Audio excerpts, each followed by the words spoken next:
aspettavamo soltanto che magari col contributo della Divina Provvidenza ci fosse una persona che fosse sensibile ai problemi dei giovani che fanno lo sport. E questa persona è arrivata, che è Gianni Rivera, che io non conosco soltanto, non ho conosciuto soltanto oggi, ma che è stato qua in altre occasioni presso di noi e con la quale ci siamo confrontati anche in questi anni, non soltanto per gli aspetti calcistici, ma anche per le sensibilità, per gli obiettivi che lui ha finalizzati al bene comune. Assieme a Giorgio Merlo e assieme anche a Donaldo sono temi che ci accomunano, non a caso questo seminario lo facciamo in un luogo sacro, che ha una finalità di raccordo con quella che è la dottrina sociale della Chiesa, con quelle che sono le sensibilità che devono portarci ad avere dei valori.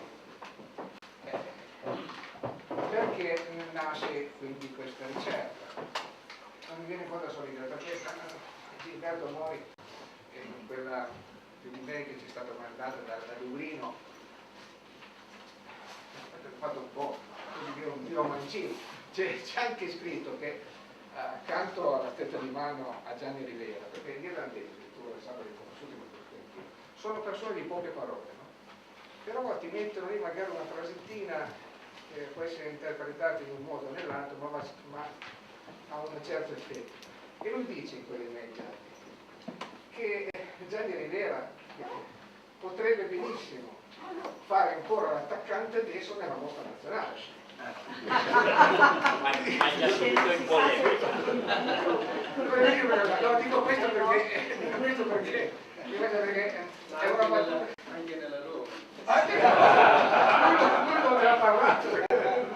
Però siccome non sei irlandese, dovresti prendere la nazionalità irlandese. Non posso, perché ho già giocato in quella italiana. Vabbè, e a parte questa battuta qua un po' di cose, perché ne avevamo parlato parecchio tempo fa con Don Rinaldo. È venuta da questa occasione, dicevo prima di avere questo presidente del settore giovanile della TDC, abbiamo fatto una ricerca nei mesi scorsi che poi l'ha evidenziata, ma parecchi media l'hanno pubblicitato, che purtroppo il settore giovanile, così complessivamente, è quello dove le esperienze nel settore scolastico sono quelle più negative. Abbiamo una percentuale molto alta di persone, soprattutto del 92, perché è un'area che conosco meglio, un tasso di abbandono molto alto, di ripetenti molto alte e di persone, di giocatori, di ragazzi che hanno abbandonato lo studio e poi magari l'hanno ripreso anni successivamente in scuole private oppure in scuole diverse rispetto a quelle dove loro hanno frequentato. È chiaro ed evidente che purtroppo nel settore del calcio non tutti arrivano a giocare in Serie A, c'è una percentuale molto bassa. Ma perché ci sono questi abbandoni? Tra l'altro abbiamo avuto anche Gianni e amici generali. Nel momento in cui si contattavano questi ragazzi, i ragazzi avevano un po' di ritrosia a dire che erano in Italia, negli studi. Avevano delle difficoltà a esplicitarle, molte difficoltà. C'è un problema anche della famiglia, che si pensa di avere molte volte in casa un ragazzo che risolva i problemi anche economici della famiglia stessa. Ma non è così comune. Guardate, c'è qua una persona che io non metto, che dirigente di una grande società, che confrontando questi dati mi dice: ma guarda, siccome faccio anche questioni di volontariato del carcere minorile, ho trovato anche dei ragazzi che erano dei giocatori, per una serie di circostanze non sono riusciti in questa progression, hanno abbandonato la scuola, sono stati costretti ad abbandonare la scuola e adesso sono lì. Guardate, questo capita qua, ma capita soprattutto al sud, la ricerca è stata molto profonda, soprattutto al sud, perché si viene su con il miraggio di una squadra di Serie A, B o C, di poter in qualche maniera arrivare a certi obiettivi. Non si va, ti mandano a casa di giorno, un giorno qualsiasi della stagione, si ritorna a casa. E questo qua cosa fa? Ha perso la scuola, non gioca più a calcio.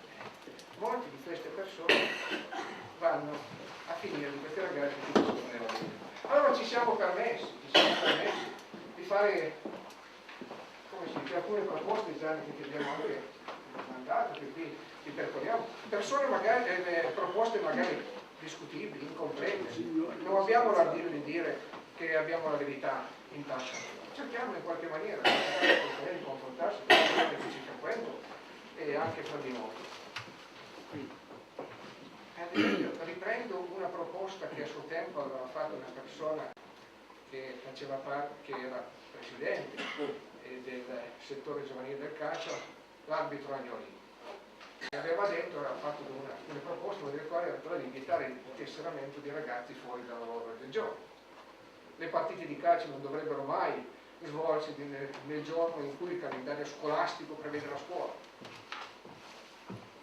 Deve essere monitorato a fine anno l'andamento di chi pratica questo sport, prevedendo formali richiami anche alla società che magari fa troppi tornei, dove l'indice di trasformazione scolastica è sproporzionato rispetto alla media. L'obbligo di momenti di educazione civica. Ci sono già delle norme in questo senso, ma vengono comunque di ecco, la presenza di rappresentanti di genitori, non per le scelte calcistiche, ma per i momenti di crescita civile e sociale dei figli stessi. Prevedere infine anche dei riconoscimenti ai giocatori che sono anche bravi studenti. Sono proposte queste che noi lasciamo a Gianni Rivera, a Giorgio Merlo, anche a Giorgio Merlo, perché lui è un deputato di punta del PD, un deputato che è sempre molto attento alle tematiche dei giovani.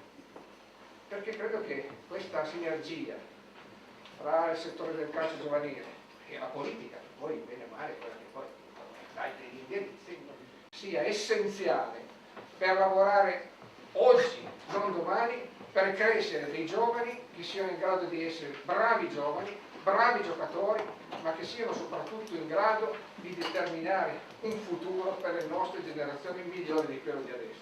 Non ho citato Donaldo in questa affermazione qua, in questo passaggio, perché la Chiesa, soprattutto quella torinese, è da tempo, vedo qua anche Donaldo Rabini, che ringrazio assieme agli altri di essere presenti, attenti a questi problemi. Perché, ripeto, l'educazione è uno degli elementi essenziali per crescere giovani uomini domani che siano in grado di interpretare il loro ruolo nella società con dignità e soprattutto con competenza, finalizzata a creare per il prossimo futuro situazioni nel calcio, nello sport, ma soprattutto nella vita diverse rispetto a quelle. Grazie.